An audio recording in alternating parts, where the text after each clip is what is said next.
Hello and welcome to another episode of the podcast you don't want to be on. Our today's guest, Dean, shares his story of how he started the company back in 2010, what problems he faced, and how he ended up on this podcast. So let's get into it. Thanks a lot, Dean, for being with us today. Really appreciate you spending time with us. So Likewise. we will start from the beginning. What you did when you started your startup, what exactly was it, what happened, and what resulted you in this seat. Okay. Hi. Um, my name is Dinn. I was an ex-founder of Homedeco2u, right? So when we have this idea, when the idea emerged, right? It's actually like we want to build something there's a gap in the market, right? Back then, I started this startup during the year of like 2010, 2010. Okay, that was a right? while ago. There Yeah. was like the market was booming for property investments, right? You can see like there's huge number of people buying properties. Either they want to flip it for own stay, whatever reason, people are actually lining up to buy properties, right? So I would say that that's a great opportunity of people actually investing on property back then. Hence, actually, it's actually developed a huge market potential in this vertical industry. So, you see like there's like more than 20 over different magazines on home decoration. I'm not talking about international magazines, Malaysian home decoration magazines. There Okay. are over 20 over titles, right? One publisher could actually issue about 4 to 5 different magazines cater for different market, different languages, right? The demand of actually people looking for like home services, interior designers, architects, actually grew tremendously during that time, right? So why actually take a leap of faith and move into being an entrepreneur? I think you know before that I worked for one UK-based electronic invoicing companies. Right now you guys are hearing like, oh, invoicing, e-invoicing, right? Yeah, it's But became back then mandatory actually now. we are the pioneer. Actually, we are considered the first one actually started this business in Asia Pacific. Okay. So 4 years, from like 4 people, we worked so hard running a very successful campaigns. We have a great clients like Apple, Hewlett Packard back then. We had one of the best campaign. We grew the companies, right? It's like a small startup, but actually, of course, we are not the entrepreneurs, right? We are like the one actually dedicated to grow this business in Asia Yeah. Pacific. So 4 years, from 5 people, actually, we grown the size to like close about 60, 70 people. And that was here in KL. In Kuala Lumpur, the first center, right? Okay. Asia Pacific centers, right? So 4 years, when growing a team big enough in a short period of time, they start a lot of politics. You start getting tired with some of the red tapes, right? You say like, why not actually? I'm still young back then, like late 20. Why not actually?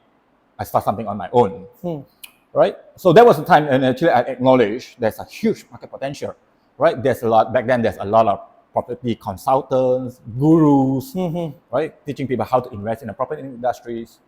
Like the property market back then was like double digits growth at least. Yeah, I don't have a substantial, definite number of how much is the growth, but we can see like people surrounding you actually are actually going to the hype of buying properties, right? Most of that, of course, they're going to flip it, Flip it. right?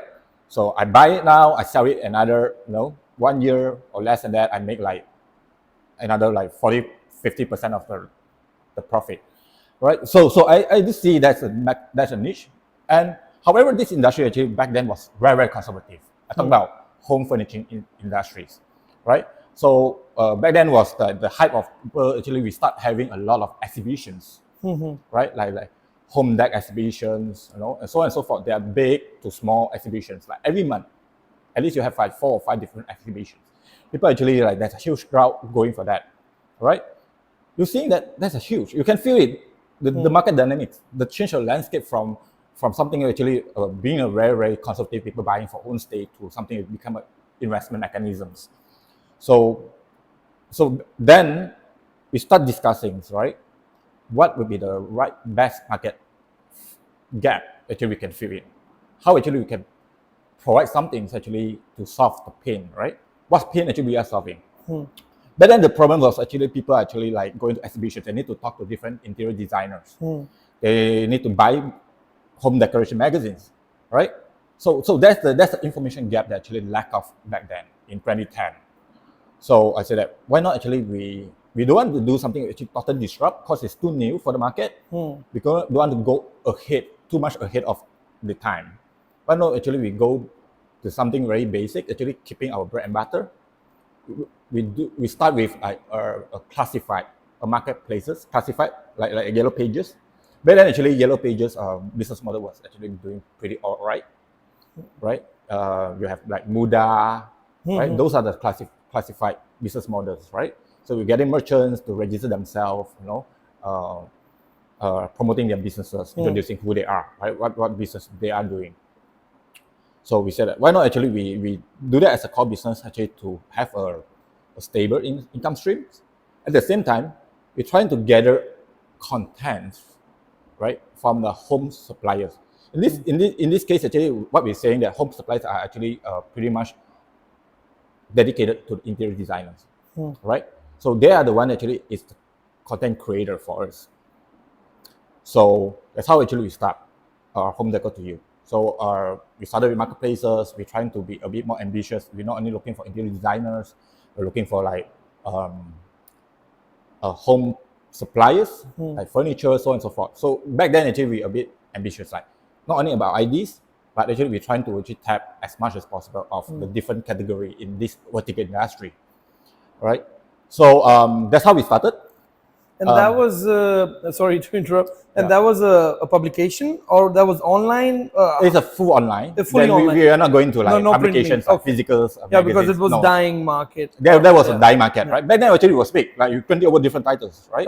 Right, like big publishers like Ketcha Group, right? They also have magazine businesses, right? So even under them, they also have one or two titles, relating to the home furnishings. And that's something you didn't want to do. You didn't want to go into the print media. You wanted to do the same thing, but online. I want to do online. I believe the online is the future. It's emerging, right? Yeah. But not saying that actually like we going too far ahead, like going to AR or augmented reality. Those are actually way ahead of the time, right? So we're trying to do a bit more conservative, right? We're not saying that we're going to disrupt the whole thing, but we are trying to fix it to make it more convenient for the people, right? The pain point is actually people are not convenient. Right? We're trying to solve that, right? Secondly is the information gap, right? So we believe that this information actually by right it have to be shared to the people free of charge, right? We are actually helping them to get leads for these home suppliers, specifically interior designers. So that's how we started. Nothing to do with any physical. We believe online is the future. Right. Now actually, it's been proven it's the future. Right. It's become so common. No one actually really talking about want to go online or not. But it's by default. Everything is going online right now. Yeah. Okay. And so this was 2010. 2010. Okay. So you started, and it was free to use for people, and your revenue was coming from the advertisers. Yeah, from the advertisers. Yeah. So in a business, in a classified business model, usually you're paying us a yearly subscription fee. We're going to feature you. We're going to feature your portfolios in our websites, right? We're going to write some of your contents for you, because we're also creating SEO capabilities for these interior designers, right? So traditional interior designers, what they know how to market themselves, either they are based on word of mouth, which is slow, right? It's depending on how many customer base you have, right?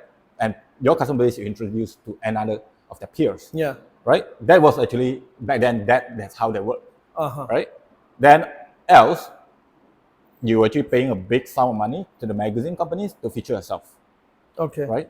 So we try to actually bringing down the cost. Like even without magazines, you still getting a good visibilities. With our SEO capabilities, we get a lot more visibility. You get a lot more inquiries. That's our aspirations, actually, and that's how we build our first MVP. Right. And so you were charging, your revenue stream was from the marketplace, and you were charging interior designers to list their services on your platform? Back then, actually, we only charge them one fee, A yearly fee, a yearly fee. and they were okay with it. They're okay with that. Okay. But however, okay, of course, if this is a successful embark, I wouldn't like sitting here to share the Yes. failure Yes. reason, right? So the problem in this industry, as I say, is very conservative. Right? What we are trying to do is not something very new in the States, in Europe, right? But back to Malaysia is really like, I wouldn't say we are laid back, but we are overly conservative. Yeah, To embrace the new ideas, right? different culture, right? Yeah. The approach to things are very different than Yeah. in Southeast Asia and in Europe. Yeah. Okay, so when it launched, how was the reaction? How was the traction? How did the business take off? Okay, so running a platform like that, right? I think it's common for anyone who's running a platform attracting B2C specifically, right? So for us, actually, we need merchant to sustain our business, right? That is your bread and butter. Yes. At the same time, you need to ensure you have sufficient growth of your users. I mean, users not in your merchants, users as in actually your readers, right? You need a sufficient traffic, readerships, active users in the platform. On the on the audience, in terms of traffic, we are doing good. We have like few 100,000 of traffics, unique visitors, right? But easily like 30,000 unique visitors every month. Okay, that's a That's doing decent fine. number. That's a decent. That's a good number, Yes. but we are not monetizing from this. Of right? course, yeah. Of course, right? It's supposed to be a freemium model, Yeah. right? The only charging model we have is the home suppliers, specifically interior designers. So that's a gap here.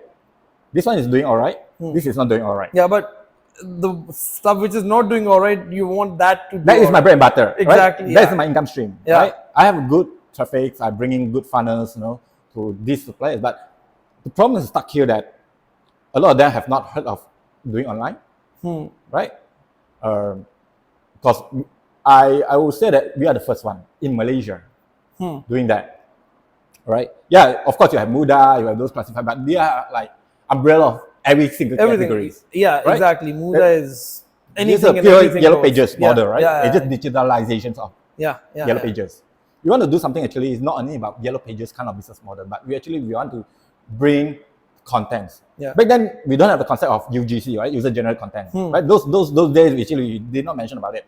But actually, we have this emergence of ideas like, why not actually we generate content from there? But we don't call it user generate because they can't generate content themselves. We help them, right? Something like they outsource to us, we feature them, we do SEO on our website, we get them more visibilities, we write content for them. So we generate content. We are the one who generating content for them. Like editorials, writing. Editorial writings, right? So the problem that we stuck actually, like they don't really see, not many of them seeing the potential of doing it. Okay. Because you have to understand, back then, 2010 or even 2011, 12, because I shut down the business at 2014, right? You can imagine like a lot of them actually not even having a proper website. Yes, I could imagine. Right? Yeah. If they're actually not even having a proper website, how they could acknowledge and seeing the potential of actually having us to promote them digitally. So it needs a lot of market educations. It needs a lot of, you need to have like a funding runway, to keep on monitoring, to educate the market, to participate in a physical event, to introduce your platform. We actually started like, it's a very bootstrap. It's very, very lean, right? So we don't have that kind of like capacity, financially, time, resources to actually do that kind of physical presence, right? So it's always, we start in the chicken and egg, right? So the only thing that we started with way too lean. We believe that, we start with something very, very minimal, and we believe that it can grow organically. Yes, we grow. This part of the business. The one which is not bringing money. This one working fine. This is actually, you cannot really a lean startup, right? Okay. You still need a certain, like a comfortable runway, financially back. You have hiring people to do this like not 24/7 definitely, But like it's a full-time job. Yeah. Right? You need business development, you need salesperson. But back then, actually, I actually as a founder myself, full-time, I'm alone, running the whole show. So you were a solo founder. You didn't have- Of course, I have like a co-founder, like CTO, but it's not like a full-time on board with us, because he has his own job. I mean, actually, he's doing freelancing, developing software for clients.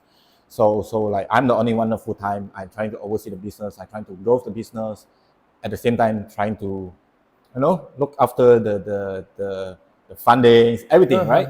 So that was like juggling between different things back then. Yeah, being entrepreneurs during the stage, you do everything yourself. Yeah, you have to wear several hats especially as a CEO, and in the beginning you never have enough staff, so you have to do everything on your own. Yeah. Okay, so it was the reluctance of the interior designers and the suppliers to be online, because it was something new. It's something new. They weren't sure if they're wasting their money, or they thought it's a waste of time. There's a bunch of kids, they might scam us for of our money. That was the main. In your opinion, what was the main reason for them not to? Because you guys were too early to the market, or okay, so of course, being people like me, I always get my hands dirty, right? I'm the one been knocking doors. Yes. I mean, I'm not saying that it's not like I actually literally really knocking the doors, physically present in the offices and pressing the bell, right? So usual feedback is yes, I think online is a good thing, but let us put in view, KIV, maybe they are not ready yet. Maybe they are comfortable with their businesses. Again, right? The demand is so good back then in the industry. Why I need to bother to get myself visible online? I have good leads. I'm getting enough business as it I'm is. getting enough of businesses, right? That's another problem with Malaysians SMEs, right?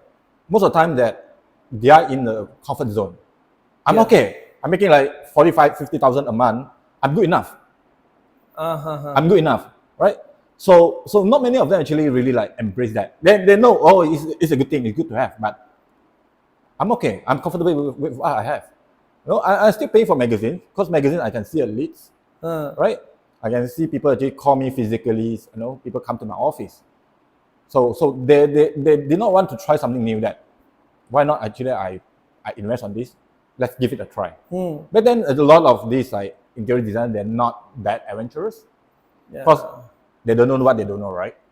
It's the mindset. It's a mindset. Like SMEs, they don't want to risk anything. Like for them, even spending a few thousand a year is like, same thing as you said. If they were getting enough leads without being present on your platform or online, they're like, why should I waste that money? I can spend it for somewhere else. So that's the I think one of the core differences between being an entrepreneur and being a typical business, where you don't risk. You're like, no, I'm too comfortable. Entrepreneur says, fuck this, I'm going all in. Let's see where this takes me. So for them, it's like always that thing about the opportunity cost point of view, right? If I spend a couple of thousands of dollars in your platform, why not actually I'm spending like the same amount of money in exhibitions? Right? People who come to me, talk to me, what's the specifications? Get foot traffic. Direct traffic, right? The footprint coming to my booth. I'm more comfortable with that. Comfortable with that, right? When I need to go for that. Okay. So is the market is not ready, right? It's the perception issue. I believe so, right? And secondly, is actually the mistake is we are too lean, right? See, the thing is, we're always talking about MVPs, lean startup. But how lean you want to be?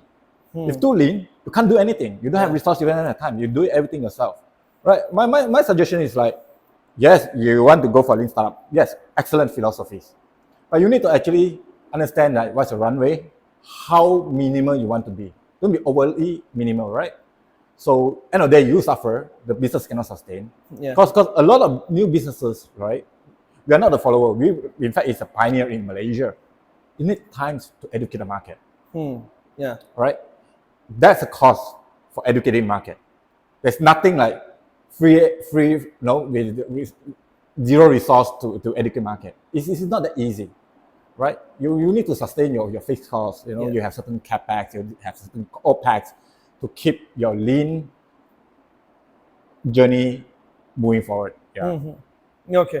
Okay, we'll get into what exactly went wrong because you said you ran it for a few years, right? Yeah, I ran it for a few years. Okay, so but before that, you said you were also you're the one raising funds. Yeah. How was that? How was that experience? Yeah, I'm sure you met a lot of angel investors, VCs.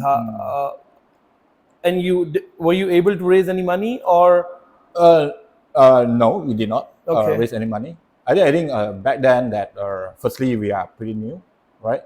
So there's of course the perception back then slightly different, right? So they're looking at how much revenue we can generate, right? How much of profit, right? So a lot of back then a lot of these investors are looking to like they're looking this kind of business like a traditional business model, right? Brick and mortars, okay, buying X number of stock, markup, Yes. sell it, right? So most of them actually looking in the very, very traditional perspective, right? They're not looking into like user growth, right? That was the time, right? 2010. You can imagine, right? So the Malaysian VCs investor actually they actually the valuation point of view actually very, very traditional, very, very conservative, right?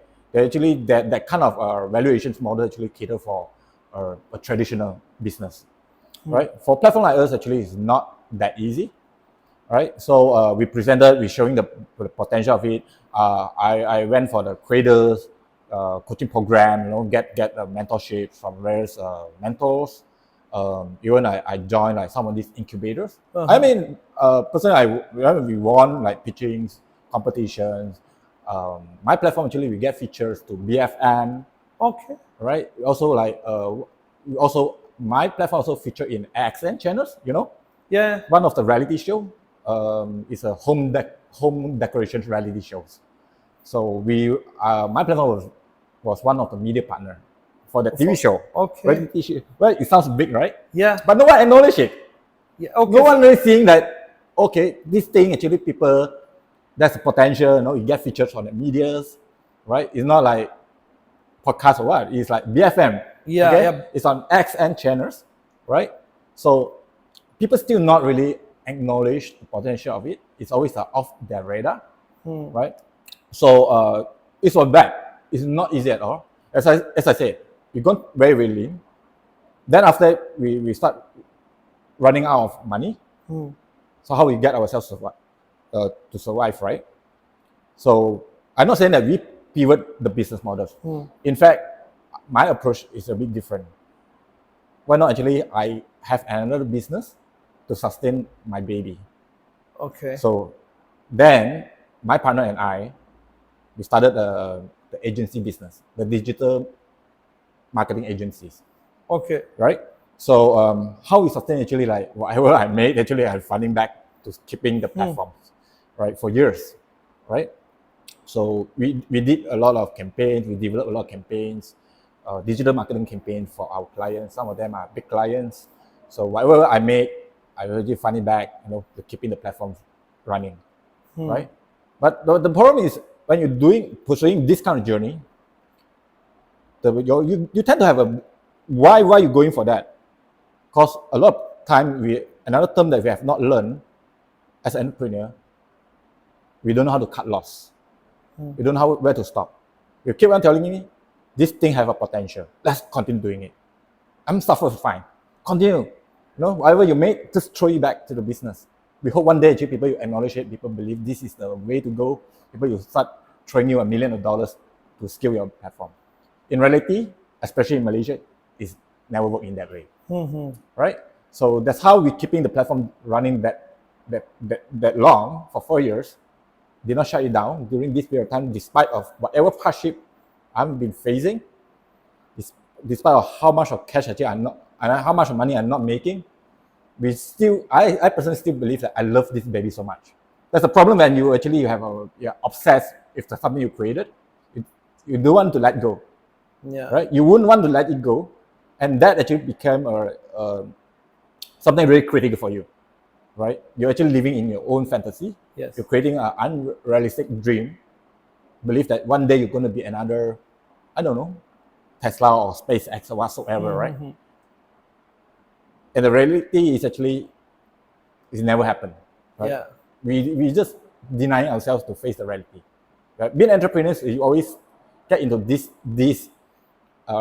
this fantasy for having an unrealistic dream, right? I think the thing I should do is actually I'm supposed to create a roadmap, right?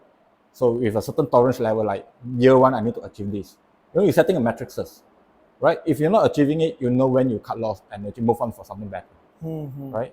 So the mistake that I made, the biggest mistake I made actually, I obsessed with what I created. Yeah, And for this whole duration, it was operational for 3 years, about 4 years. 4 years, Yeah. and you guys were never in the green. It was you were always losing money throughout the whole. Yeah, we're losing some money. It's not a big loss, right? So fortunately, what I made from the digital marketing Yes. businesses actually can keep the business, the platform, the Homedeco2u platform, actually continue operating as normal.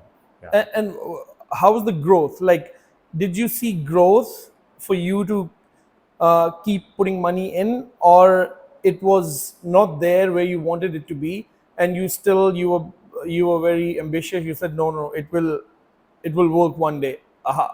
So how did that graph look? Okay. So in during- terms of traffic, right? So again, right, the traffic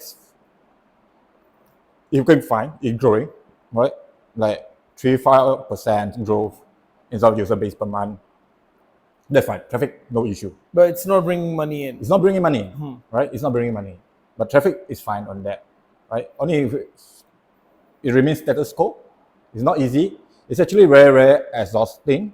You actually need to make a lot of cold calls. I make cold calls myself, meeting them, trying to convince them to invest on this platform. It's actually not growing on actually acquiring merchants. I mean, yes, we have a small growth, but actually it's insufficient to scale the business, right? And talking about scale the business, that means actually you can enhance the platform, make it something actually like towards the product roadmap actually you have initially.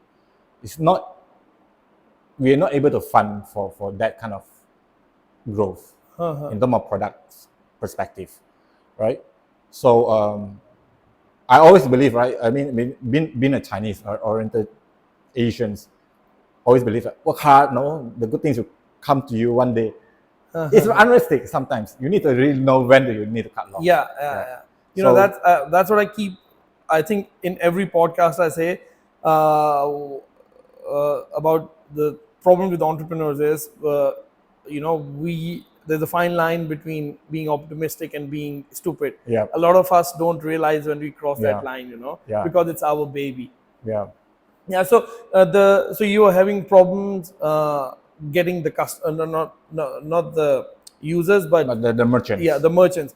So the merchants which were already on your platform, was it easy to retain them, or you were getting new, you were losing some, getting some? How was that cycle? So there are not many of them actually on board with us. But those really on board with us, they're doing really well.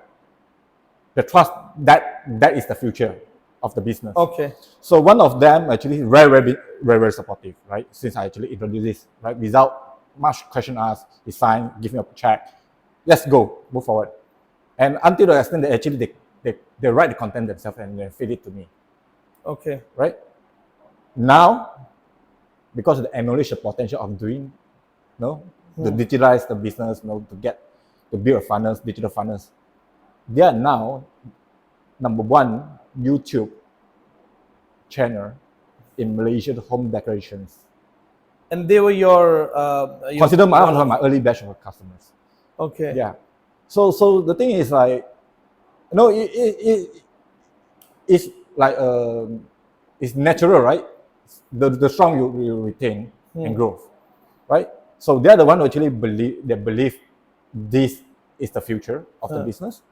And after I shut down, they continue doing it. Now actually they actually move into like video contents, and hence they are very different right now, right? So of course, if actually we introduce this platform a bit later, maybe things could have changed, right? But past is already past, right? Yeah, there's no point you're going to regret and you're creating like comfort yourself, like, oh, if you do this, then things will be better. I think it already happened anyway. Uh-huh. Yeah. That's one example of one of the merchants. The other ones, were They continue the they, subscriptions. they continue, but was it bringing Yes. business to them Yeah. being on your platform? Yeah, definitely. We receive good inquiries from the consumers, right? Okay. So sometimes either they direct contact the interior designers, or actually they're sending us an inquiry form. Actually, we will forward to the interior And were you designer. charging them for We bringing did the not. lead? No, Back because then you're we did already not. charging. Yeah, okay. So again, right? If actually we tweak the model on a success basis, could have been different. Again, it's assumptions, right? Yeah. So we actually pass a lot of good leads to our merchants. Which turned into sales. It's turned into For sales. them. Yeah. It's actually very good quality, right? But the thing is, like, not many people believing it. Not even people actually willing to actually pay a small sum of money to subscribe on this platform. Yeah, because it was too new, it Yeah. was too niche. They were like, we rather spend, as you said, Yeah. on exhibitions where we see the customers, Yeah. the mindset, right? The mindset. Yeah. Okay, and you kept running for 4 years, and then what made you say, okay, this is not going anywhere, we have to stop it? Um, it came into, it's actually a blended of a lot of different reasons. Mostly are personal reasons. Um, so I running this digital business, right? Digital marketing business. So one of the reasons actually we actually saying that why not actually we leverage from someone very influential in Malaysia, Dato, people with title, sort of Yes. title like that. That was the first mistake, all right? I think that's a mistake. Okay, That I'm you not didn't- going to disclose the details, but the thing is, like, it's never easy to work with people in that kind of status. You were working with them? We actually that Oh. time actually we joint venture, we Okay. JV on the digital marketing business. Oh, Yeah. okay. Oh, Right? oh, The I home thought- decor to you is still But a still separate. yours. Okay, Still okay. me, right? So didn't work well, right? Being Malaysian, of course, sometimes you need to, these people have datos. You need to, you know what I'm trying to say, right? So I'm not going to go into details. Yeah, I right? can't. I can't. Sorry, Yeah. I can't. I don't know how to kissing the ass, right? Yeah, okay. Right? Yeah, So- okay. So secondly is actually my father was ill. So so a lot of times actually a lot of like time, especially time. I need to just send my father for kidney. How can that? No, of course he had a kidney failure, so Also we had to go for dialysis, medications, right? dialysis. Dialysis. All right. So that was very complicated. So also because of like when this joint venture thing didn't work well, so there's some disagreement. I wouldn't say misunderstanding. Disagreement with the partner. So we decided to go on and pursue on a different path. Right, all things come together. Okay. Then I decided I'm exhausted. I'm very tired. I'm not really making money because I'm also like I need to have a stable income, to support my father, in case that's emergency, right? Yeah. So a lot of things came together. I was I'm not sure whether I was in a depression mood. I was absolutely exhausted.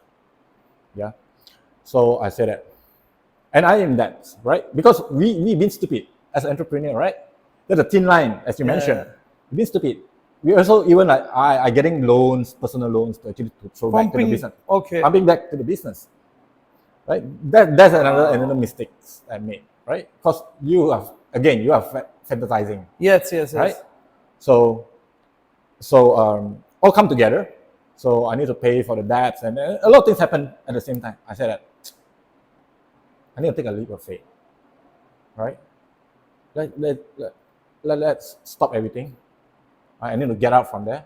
I need to have a clearance perspective, like what I need to pursue in my life onward. Right? If I continue doing it, I'm gonna like my debts are gonna grow. Yeah. Right? My family, like, I'm not able to support my family, right? In terms of monetary perspective, right? I don't know how long I can continue doing this, right? So and sometimes one door shut lead to another door Or open, open, yes. right? Sometimes it's a bit of destiny call. Um, then I got another opportunity to move to China, Shenzhen, Uh-huh. and that's how I actually moved myself back to the corporate life until now. Uh-huh. Yeah. So Okay. I worked 4 years in Shenzhen, um, 2+ years in Jakarta, back to Malaysia for another 2 years because of pandemic. Then I'm back to Jakarta again. Yeah. Uh-huh. So after the home decor, I've been in the corporate world for 4 years, right? Okay. Yeah. Oh, so that's quite amazing. The reason that you stopped operations is because a bunch of things A happened, right? bunch of things Yeah. happen. So that your the marketing digital marketing agency, you had fallout with your partners, and Yeah. your father's health Yeah. was not Yeah. that good. So let's say if your father was okay, the health issues weren't there, and you still didn't have any issues with the partners, you would still pumping money. You would still be doing that. Do you think, like, when you look back now, you think you still be, like, not till today, but for You carry on another, for yeah, a couple of years, 1 or 2 years, right? I don't know. I cannot answer you, yeah, uh-huh, right? Because past already passed. I'm not sure. Am I going to continue? No, keeping the business running. There's a likelihood, no, no, right? okay, Because of that is yeah, oh, one of yeah, the key that reasons, was right? one of the issues. Yeah. And secondly is I told myself that I need to expand my horizons, right? I Yes. need to see the world out there, uh, right? So I think regardless of the hardship, hmm, in the partnership, especially in the medical conditions, I think very likely maybe I could continue for a couple of months, then hmm, I still will be pursuing the corporate world again, hmm. right? Not because of like stable income. That's not only the reason, but the thing is like, if you can see the world, why not, Yeah. right? I believe the journey is not like I'm a entrepreneur. This is the end of my life, right? I will continue to be entrepreneur.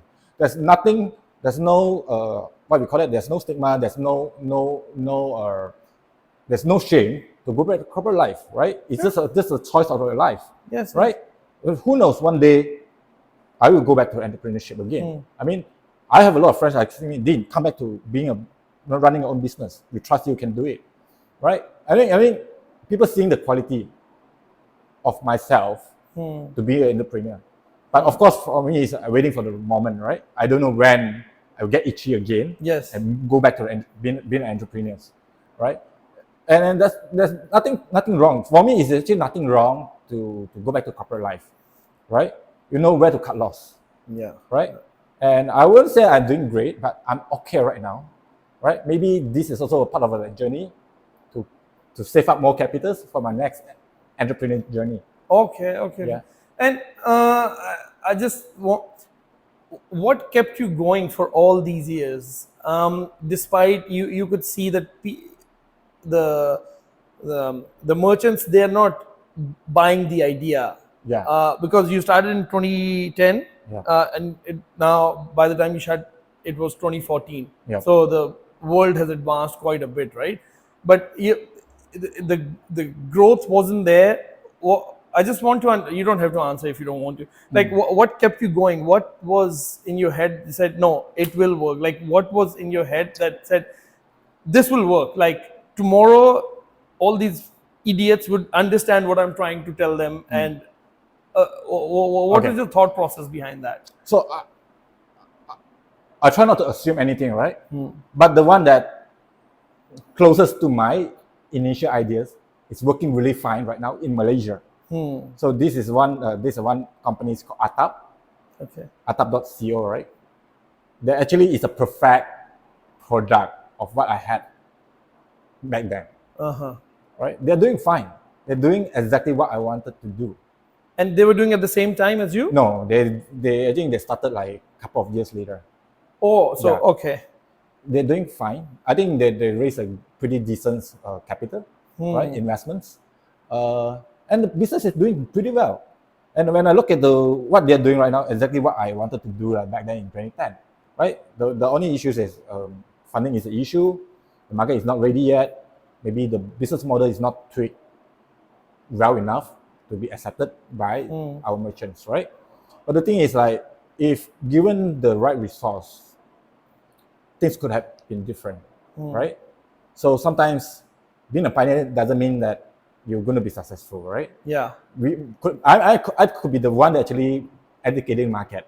When I Yeah. exited, the market already matured, and someone Yeah. actually tapped on the market with their own more refined products of what I had, and people are gladly accepting it, right? So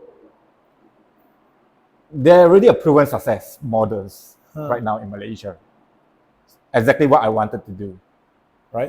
So hence I say that most likely is we enter the market, we did not have enough resource to educate the market, leading to where we want to be today, right?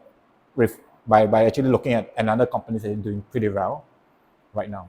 They're basically like, now you're hardly seeing any home decoration magazines No, you in don't Malaysia, see. We right? don't see You don't even magazines see at like all. newspaper stores, you know, Yeah, people selling yeah. on the roadsides or magazines, right? That time is That gone. right is gone, Yeah. right? And this platform is like the holy grail of every interior designer's ideas locally. I'm not talking about international. All the local interior designers, most of them actually in this platform right now, right? They have a fantastic contents. There's so many contents there, right? If you want to find the best interior designers concept in Malaysia, that is the only platform you can go. That is what I envisioned to be back then. But I'm glad that actually someone actually proved this model works. I'm glad. Nothing to regret actually, in fact, right? Because I choose a different path of my life.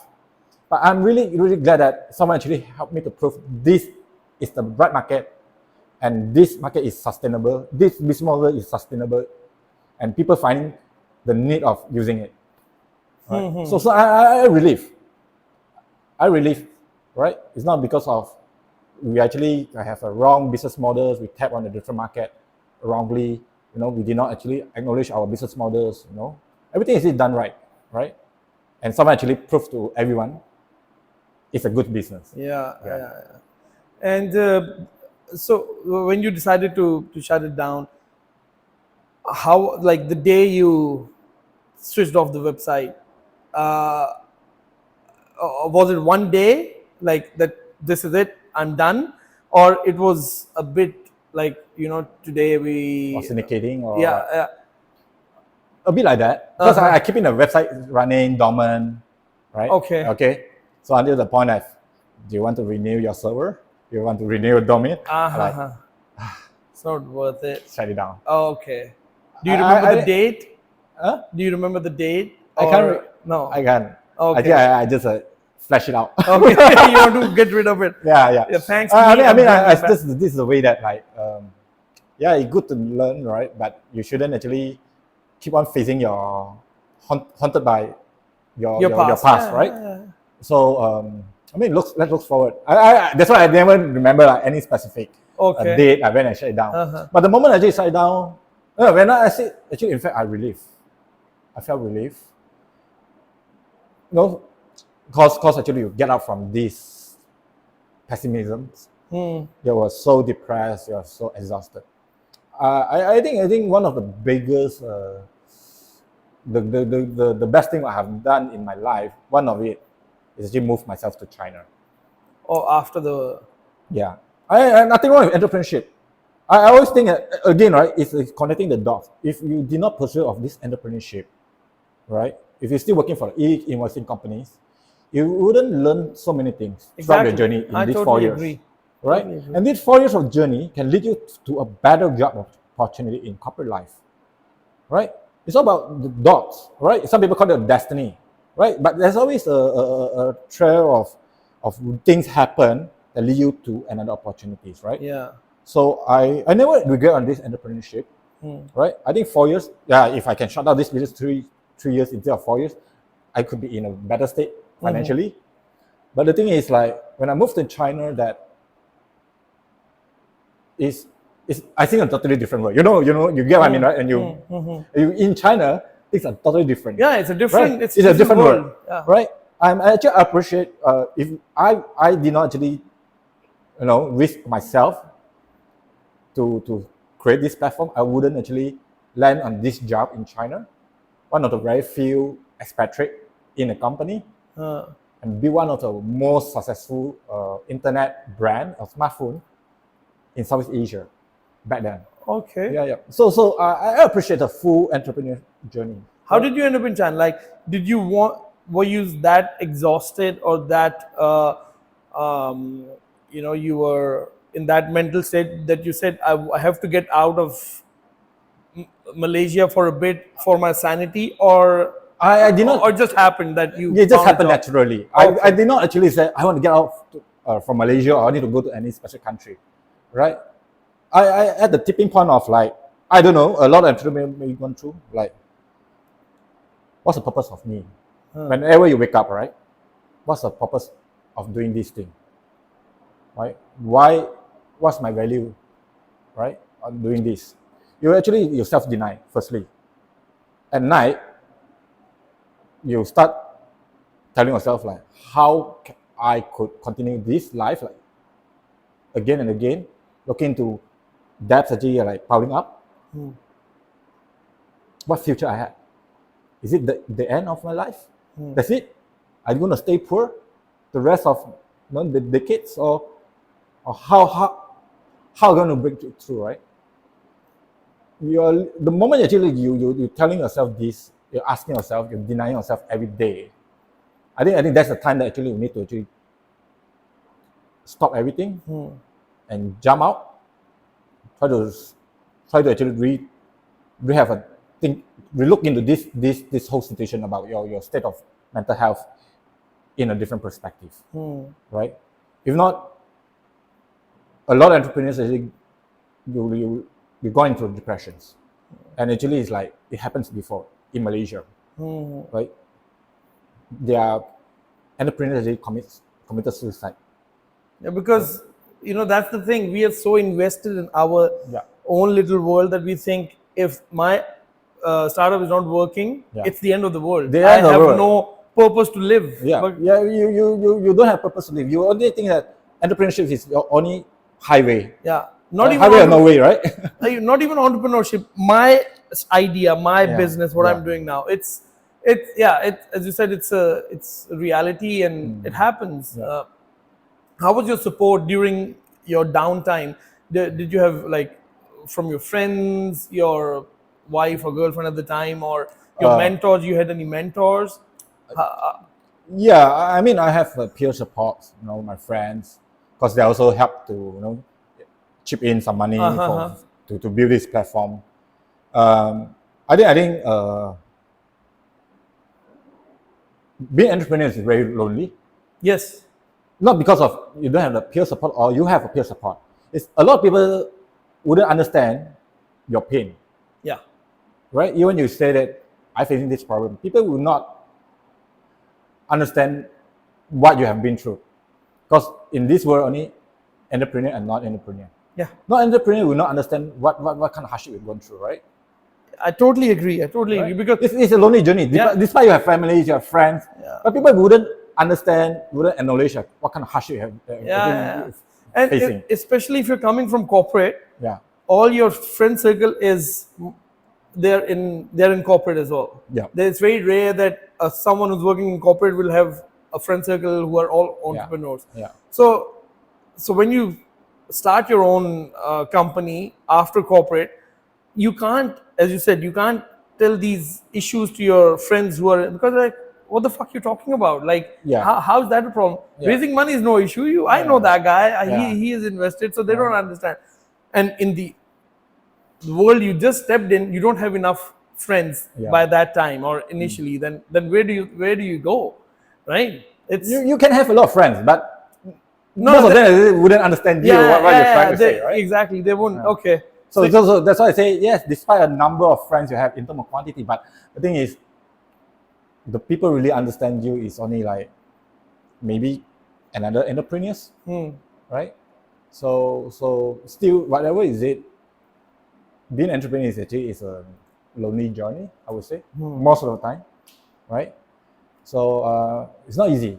It's not easy. It's not easy. The mental support part actually is not easy. Right? Yeah. And being a man, we have our man ego. Yes. I'm okay. Yeah, Don't I'm wanna- okay. Tell my parents, I'm okay. Don't worry about me. Yes. money is not an issue. Don't worry. Yeah, it's that's the way I think Being a we are brought son, up. being a man. Yeah. I'm not saying that ego, but the thing is, we're just trying to portray. I'm okay. Don't worry on us, right? Yes, Because yes. they are old enough, right? Yeah. So that's part of life. Being an entrepreneur, That's true. you can Yeah, relate yeah. it. It's so much of resemblance. And so given the resources today, if you have funding, let's say today, funding is not an issue, would you do the same thing? Or you I would. think that boat has sailed? I would actually. I would continue definitely, right? But the thing is, looking in the past, maybe I could have succeeded, or maybe I have a new problem. Even I get a funded, right? Well funded, I could have other problems that I actually not able to sustain the business. Right? There's so many possibilities, Yes. right? I wouldn't say that. Of course, with money, I could have done differently. I could actually build a more complete products per se. At least I can try. At least when I feel I know this product fail, despite of whatever we have built, is a complete product. It didn't work, right? At least you don't have a regret, right? Yeah. My regret actually, I might have a slight regret right now because of my product actually that died off. Actually, is not a complete product. It's MVP, right? Yeah. So one thing that always you look back like, oh, if I have money, why not? I really do it better. Build a better platform, hire better people, dedicated salespersons, to go around scouting in the market. I mean, you can find 1,000 of reasons to yourself like, oh, I could have done differently. But what's the point? Just move on. Yes. Don't look back to the past. Just move on. There's always better things out there. Yeah. Yeah. It's very clear from your conversation that the entrepreneur bug in you is not dead. It's still very much alive, right? It's very much alive. Yeah, right. and from what I can tell, you will probably be back into this to being an entrepreneur, right? I don't know when that. Of course, I don't know when. but you will be. Yeah, hopefully. So no regrets there of being an entrepreneur, despite all the hardships, all the emotional downs. You still would recommend anyone who wants to be an entrepreneur, you will encourage them that do it, Yeah, right. So my always saying that in your life journey, right, at least once, just be an entrepreneur. Give it a try. We know not everyone can be entrepreneurs. Yeah. Right. Being successful, being super rich, is not because of just only the hard work. Right. Sometimes a lot of time, I talk to my like half mentor lah. Okay. So we came into conclusions. To be really successful, to be really rich, sometimes it's not because of how smart you are, how rich you are, how much of funding you get, right? What kind of people you know. Sometimes it actually is depending on your luck, Yeah. right? Doing the right thing at the right time. But Yeah. how many people know doing the right thing at the right time, Yeah. right? The world is so dynamic, right? So my conclusion here is being entrepreneurs is a test to know who you exactly are in your life lesson. Yes. Right? Yeah. You've been a corporate, you're always comfortable, you work under the structures, everything is due, well structures, there's a line of reporting. Yeah. You're like in a safe house. Right? You just follow the rules. You just follow the rules, right? Yeah. Meeting the KPIs, And you're OKRs, set. Yeah. right? Waiting for your year-end bonus. You wouldn't really know who are you. Yeah. But being entrepreneurship, you're going through hardship, good and bad, up and downs. Actually, that journey actually lead you to growing yourself faster and change your way of looking at life, right? So it's not about money, but it's actually like being an entrepreneur is actually like a philosophy in life for me. Yeah. I totally agree. I always also say everyone should be an entrepreneur. If you think you don't have the entrepreneurship in you, at least work for a startup. Yeah. So that before going into the corporate life, before working for these big MNCs, because there you are just a corporate slave, right? Yeah.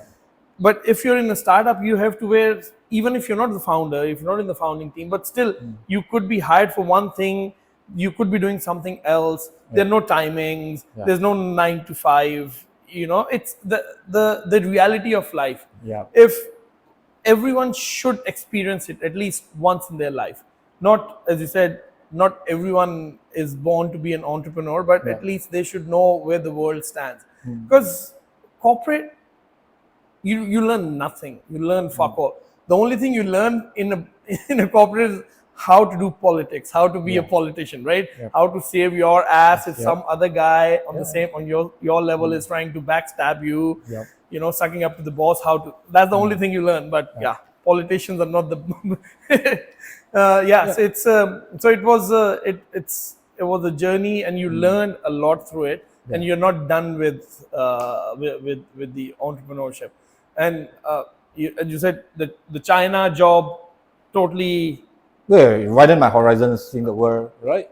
Because China is a totally different world compared to Malaysia, right? I'm not talking about just the population, the dynamic, the way of doing things, totally different, right? So, so that's how I learned a lot in China, right? Being entrepreneurship, you wouldn't have the chance to actually explore all these different opportunities, technologies, way of doing things, right? Because China is hyperspeed. We're talking about hyperspeed country, right? So that actually 4 years, 4 fantastic years. I learned what I had during my entrepreneurship, running digital marketing business, brought the know-how, refined it during my corporate life in China, in Shenzhen. Yeah, we introduced one of the best-selling smartphone in Southeast Asia, right? Manufacturer actually is from my company, right? We sold easily 5,000 units of phone within 5 minutes. We broke the records. Everyone was crazy. Lazada was crazy. They're begging us, come on, you guys supposed, please manufacture more phones. We need to sell more. Oh, because they couldn't keep up with the demand. We really expect that. Yes, that worked really well. So that's fantastic moment. Right. So the thing is, you don't think that, being an entrepreneur, actually I need to set up my own company. No. I still carry the mindset, entrepreneurship mindset in the corporations. I don't want to be just another corporate slave, right? Politics, saving my ass. No. Right? I still actually trying to look at the business, the way I'm doing things, like a co-founder in the big corporations. If I'm the co-founder, how am I going to do this? How am I going to grow the business? Right? So doesn't mean that being an entrepreneur, you need to actually resign and step out and actually build your own companies. Not necessarily. Right? I still actually keeping my entrepreneurships in my jobs, my undertakings in the corporate world. That's why sometimes I'm a bit like a black sheep in the corporations. Right? While I'm climbing my corporate ladder. Yeah. But I'm still remain a rebellious, trying to do my own way. Yeah. Yeah, and most of the time it works, right? So keeping the spirit, that's what matters. So okay, since we are talking about it, how you worked for corporate in Malaysia, right?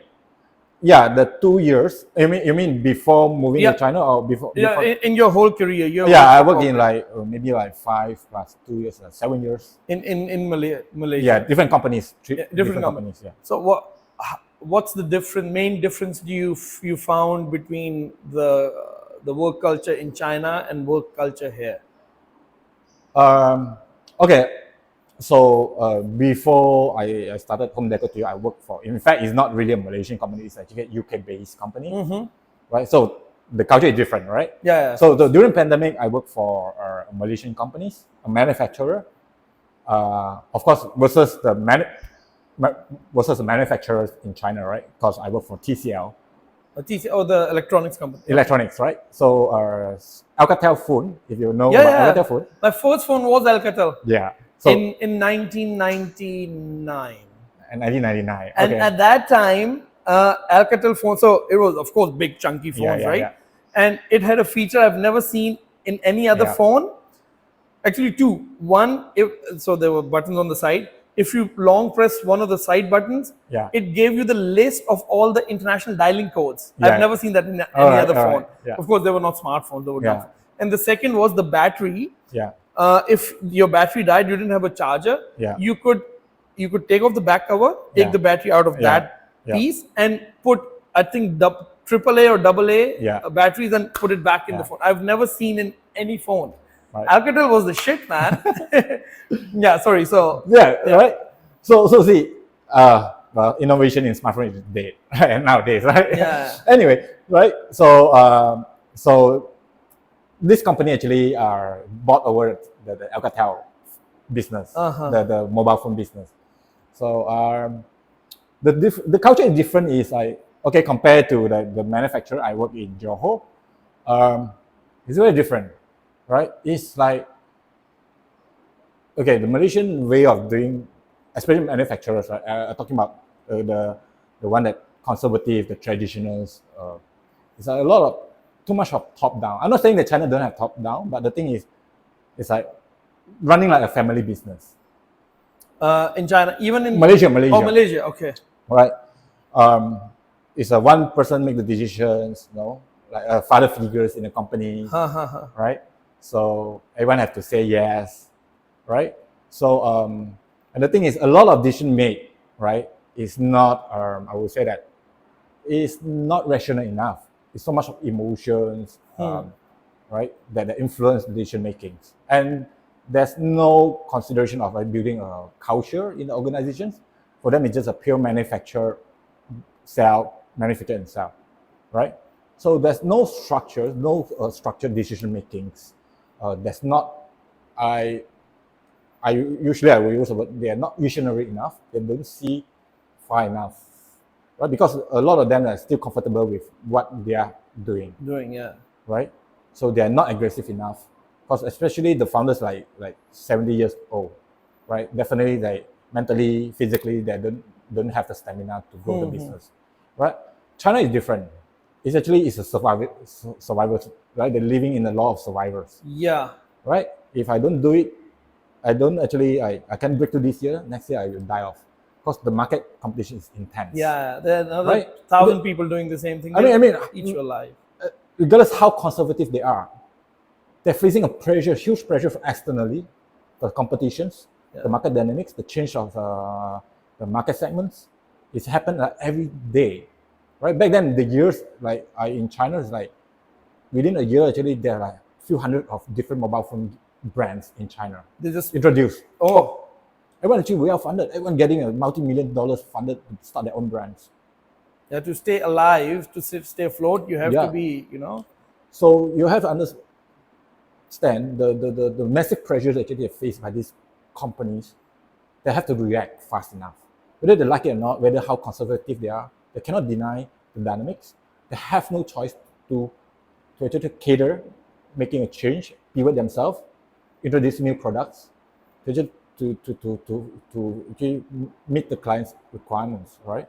So unlike Malaysia, it's like most of the times that, as I say, we are very comfortable, right? We got the company listed, we are okay, we don't want to invest more, we just continue, keeping everything BAU, business as usual, fine, right? We just have we get a good net profit every year, great. So Right. we're in sweet spot. China is different. This year you're good, next year doesn't mean you're good, right? So you always get ready, right? You need to build something resilient enough in your business, not only about P&L, but a strong product portfolio for the next 2 or 3 years to stay ahead of the competitions. Yeah. Otherwise you'll die. You'll just China, Yeah. the mainland Chinese way of doing things. Yeah. Right? I've worked The with moment Chinese- the moment they're seeing your business start making money, they don't get funded from someone very fast, as deep pocket, and they're going to actually throw into the market and make sure everyone is not making money. Yeah. It's the world. That world is completely different. They work at different Yeah. pace, and That they- eat you alive. yes, for sure. Yeah. That's why they where they are today, because that mindset and that Yeah. mentality. Otherwise, they would still be 50 years ago or 40 years ago. It was just rice fields all over. Yeah, But yeah. now that has it's Bullet factories, train, bullet trains. mega factories. Yes, right? in a matter of decades. Yeah. This is hyper-dynamics, right? Yeah. Hence, actually, they create a very competitive culture, Yes. right? For them, it's actually, okay, you look at Malaysians, right? Malaysian companies. I'm okay. As long as I penetrate like X number of market share in Malaysia, I'm good enough. I just drive my own Beamers, getting a good landed properties. I'm comfortable, right? In China, it's different. And I think the mindset here is that because, or anywhere else, because there's no competition. There's no, if you have made it, if you're a listed company, if you went IPO, then it's like you're safe, right? Yeah. No, for someone to come up to that level, it will take years before Yeah. there's a challenger. Yeah. So what's the need? That's how humans That's why are. whenever I'm back to Malaysia, I talk to my friends in the business. I always say, come to Indonesia. I'm in Jakarta. Come to Indonesia. There's a lot. I know China is hyper competitive, but being a Malaysian businessman, entrepreneurs, don't only see your market just Malaysia alone. Okay, China, yes, huge population, but they're gonna eat you alive. Come to Indonesia. We know the game. Being Malaysians, we have a lot of advantages. We know the culture, we know the languages, we know everything to move into Indonesia. Indonesia is one of the biggest population country, number 4 in the world. How could you deny the country so near to you, and so you actually want to move to China, right? So I always encourage like Malaysian companies. The problem in Malaysian companies is they are in a comfort zone. They did not want to step out from their home ground, to actually go into explore a new market. I think the lesson for us actually, if you think you're a startup, it's not enough to scale in Malaysia, and you tested with MVP, that's a sizable market, you penetrate, maybe try to look into opportunity to actually set up in Indonesia, right? Competition is not that intense. Maybe there are good funding sources, right? The best thing is you are better than a lot of people, a lot of foreigners out there, because you are Malaysians, right? Let's look into, just don't look Malaysians, that's only market. Look into the entire Southeast Asia. Yeah.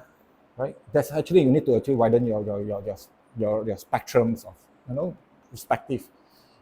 How you're going to scale your business. Yeah, if you're just focused on one country or one market, you'll never succeed. Malaysia is a good market. I would say Malaysia is the best market to test out To test your grounds, yes. Right?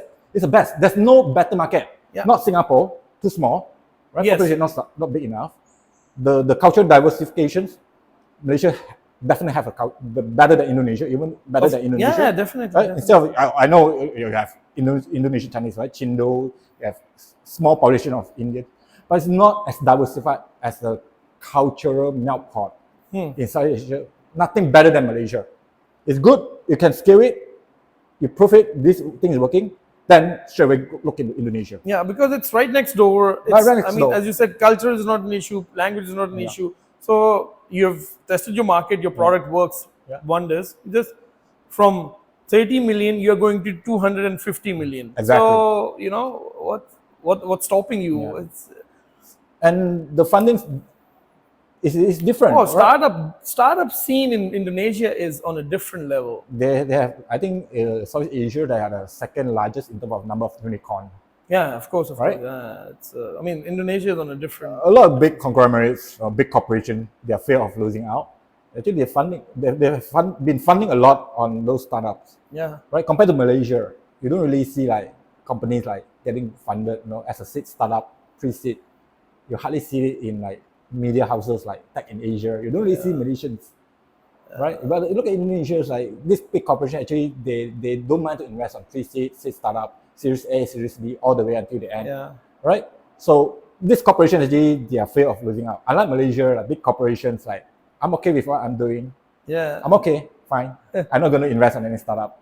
It's that risk, right? It's a different thing. I've spoken to a few Indonesian VCs, and the feedback I got was, what you're doing, some said it's good, some said it's risky. They said we would invest if you were in Indonesia. We would not. And I was like, so the ones who said it's very risky investment, I said, you would still invest in me if I was in Indonesia? They said, yeah. So what?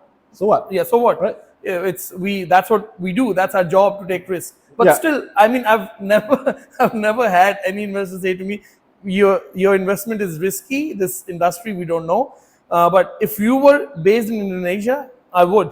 Yeah. We would invest, and then I started looking. I was like, fuck, should I move there? But the unfortunate thing is what. I'm not discouraging the Malaysian startup. Yeah. But the thing is, you need to have a second plan, right?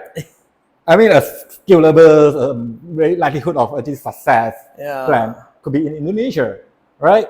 I mean, please come to Indonesia. I'm more than happy to assist you. Yeah, exactly. To understand the country, right? But it's very encouraging for It's very encouraging. for a founder that, oh wow, even though they think it's a risky idea, they will still invest. Yeah, it's You look at the 1% population versus the 1% population. yeah. It's true. just so the Yeah. so vast different, right? It's so substantial in Indonesia, right? Yeah. So again, right? I'm not saying that being a Malaysian entrepreneur, we are blessed because we are living in such a beautiful country, a diversified culture, and if you think there's early success, please consider talk to any party. Can actually bridge you to Indonesia, right? Let's build the greatest startup ever in Southeast Asia. That's my whole aspirations, right? If I could help, I'm more than happy to bring Malaysia brands, regardless of startup or tech startup or any other industry. I would love to actually, like, if they really have interest in setting up the business in Indonesia, please, I maybe can help. Yeah, not so much on startup because I've been in the corporate world, but I definitely more than happy to bring more Malaysians to Indonesia. Okay, Yeah. that's great. Like, if someone is looking out there to expand, he's the man. I think he number one. Right. Okay, thanks a lot. It was a really nice session we had. I really enjoyed it. I learned a lot. Yeah. And I wish you all the best in your next entrepreneur gig, whatever is cooking in your head. Yeah. And I hope that succeeds. Yeah, let's hope. Yeah. Yeah. All the best. It Thanks a was lot. it Thanks was a a lot. pleasure to have you. All right. Thank you Likewise. very much. All right. Thank you. Thank you.